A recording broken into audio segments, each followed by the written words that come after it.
काल सायंकाळच्या सुमारास विजांच्या कडकडाटासह पावसानं इगतपुरी तालुक्यात जोरदार हजेरी लावली।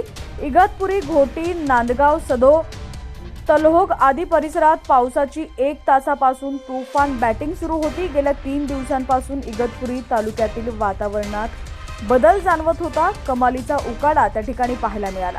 सतत सुरू असलेल्या पावसानं वातावरणात गारवा पसरलाय। नागरिकांना उकाड्यापासून काहीसा दिलासा मिळालेला आहे। या ठिकाणची दृश्य तुम्ही पाहू शकता। इगतपुरी तालुक्यात पावसानं आपली दमदार हजेरी लावलेली आहे। संध्याकाळच्या सुमारास विजांच्या कडकडाटासह पावसानं आपली हजेरी इगतपुरी तालुक्यात लावलेली आहे। इगतपुरी, घोटी, नांदगाव, सदो, तलहोग आदी परिसरात पावसाची 1 तासापासून तुफान बॅटिंग काल सायंकाळच्या सुमारास पाहायला मिळाली।